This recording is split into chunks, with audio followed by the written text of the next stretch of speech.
Planet of the Fakes, and Pig Star HH News. Protesters surround police station, chain doors, lock officers inside for 7 hours. Cans of gasoline found outside. Pipe. Aurora, CO. While many across the country enjoyed a safe 4th of July weekend, some cities were rife with variations of civil unrest, protests, and the criminal activities that often accompany the aforementioned. On the evening of July 3 in Aurora, a group of miscreants were said to have forcibly trapped police officers inside of a police station by using chains to lock the doors from the outside. While many protests around the country have focused on the death of George Floyd, Floyd's death has also injected vigor into protests related to nearly all suspects who have died in relation to some sort of police interaction. The protest that took place on July 3 outside of the District 1 police station near Montview and Wheeling was said to have been pertaining to the death of Elijah McClain back in August of 2019. Like the numerous other protests about suspect-involved deaths, this was a case where investigators saw no culpability with officers who detained McClain last year when medical examiners determined McClain passed away from cardiac arrest after a paramedic administered ketamine as a sedative.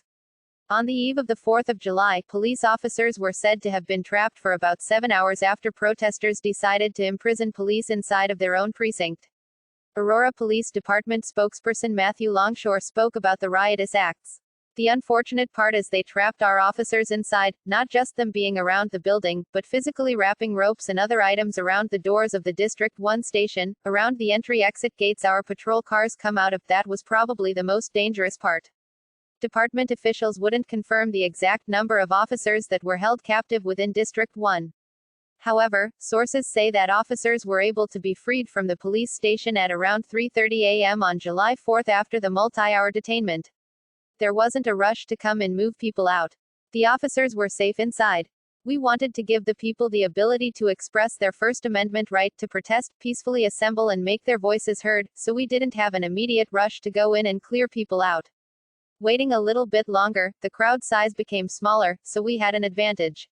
While officers were said to have been relatively safe while confined inside of the station, criminal activity was said to be rife within the demonstration outside of the station. Longshore noted the weapons and materials used within the area while officers worked to clear out the demonstrators. We found gas cans, full of gasoline that were staged in that immediate area. The presence of gas was particularly concerning since there were fireworks being directed at officers outside the precinct during the evening. Longshore delved into further detail about the aggressive tactics and stances presented by the rioters.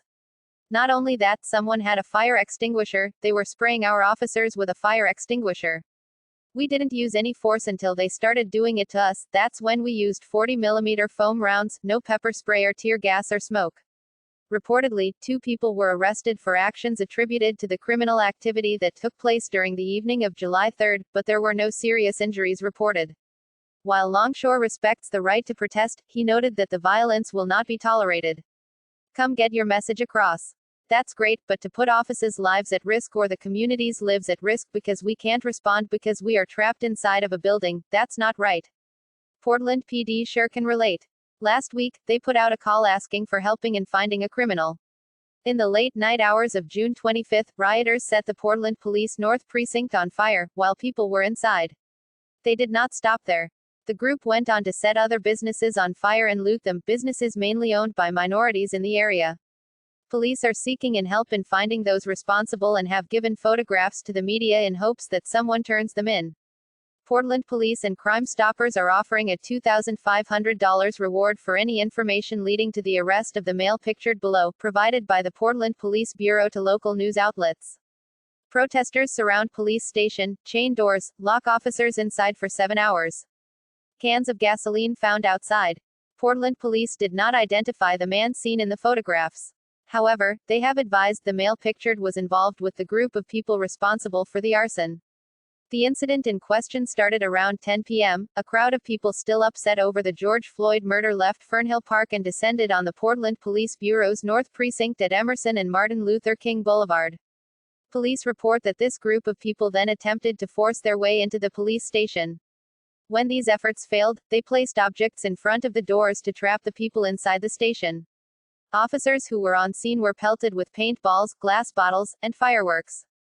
As the crowd got out of control, police alerted everyone on the scene that they had determined the group to be an unlawful assembly around 1 a.m.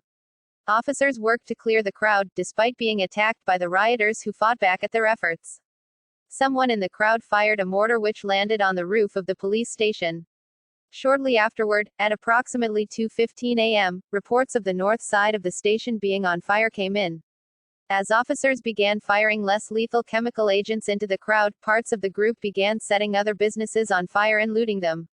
Reports from the police are that the majority of those businesses were owned by minorities within the community. The crowd was mainly dispersed by 3 a.m. In all, the night's chaos left one officer seriously wounded and several others with minor wounds. Thankfully, all of the injured officers are expected to fully recover. Portland police and local leaders joined together to denounce the riots in the area that night. Portland Police Chief Chuck Lovell issued a statement in which he said, "The acts that took place here last night are not only reprehensible, but they are evil. There are people inside these buildings we are trying to protect. It needs to stop and stop today." Pastor Stephen Hold said, "We've got to call terrorism terrorism. A distraction from owning the systemic racism that's brought the community to this point. Whoever was behind this that thinks they were doing it, or perhaps are trying to have us think that they are doing it, in the name of Black Lives Matter, we know that it was just the opposite. Not only is it not about Black Lives Matter, it's against Black Lives Matter. Don't allow ourselves to get distracted. I'm upset we're even here and have to put this kind of attention on them." Protests and riots have been occurring throughout the nation since the death of George Floyd. Oftentimes, there are several peaceful protests that do not lead to violence, however, there are some of these that do turn violent. More often than not, there is little condemnation from Democrats and members of Black Lives Matter when these protests turn into riots. Perhaps they have started to realize that these peaceful protests are harming just as many if not more minorities, and it needs to stop. Nightly, we see the updates from the Portland Police Bureau on Twitter saying that the assembly is now unlawful. They spell out exactly what these rioters are doing in their tweets, for example, throwing projectiles and bottles of urine at officers, starting fires, vandalizing and looting. On social media, police higher-ups are tweeting that the gathering is being considered an unlawful assembly and telling people they need to leave. They're announcing the same on loudspeakers in the streets. And yet, many nights, they seemingly do nothing about it when protesters linger and continue to terrorize the city. Why is that? Well, like those other big cities, city officials have banned their police from being police. They simply stand by watching everything happen. Watching their beautiful city get destroyed. Finally, after almost 40 nights of the lawlessness and destruction, the PPB Union president, Darrell Turner, has had enough. Turner, speaking for the Portland Police Association, issued a statement, which read, in part, "As riots continue, it is obvious to everyone that this is no longer about George Floyd, social justice, or police reform. This is about a group of individuals intent on causing injury, chaos and destruction by rioting, looting, starting fires, throwing rocks, bottles, mortars, urine, and feces at peaceful protesters, as well as the police." Turner also spoke of the need for elected officials to speak out against the lawlessness. Turner continued, "What angers me and the good people of Portland, even more, is that elected officials at the state and local levels are defending these criminal actions while in the same breath demonizing and vilifying the officers on the front lines protecting our communities, our safety, our livelihood, and our rights.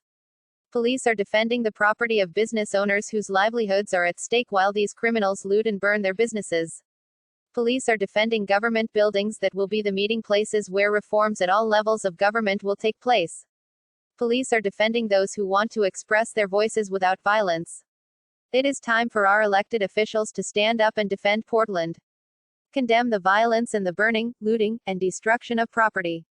Trust and support the decisions made by law enforcement leaders who simply want to keep the residents, business owners, and peaceful protesters safe.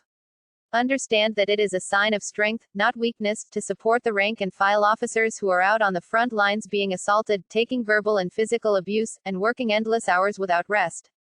Portland police officers have spent night after night out on the front lines getting attacked both physically and verbally. Supreme Consciousness, Meanwhile, their American politicians stand Holocaust, ready to condemn them for almost literally on every my action mission. taken. Do you want to join our private family of first responders and supporters? Get unprecedented access to some of the most powerful stories that the media refuses to show you. Proceeds get reinvested into having active, retired and wounded officers, their families and supporters tell more of these stories. Click to check it out. From Governor Kate Brown to Mayor Ted Wheeler and even to city council members, police, to them, appear to be the devil incarnate. Brown said that police response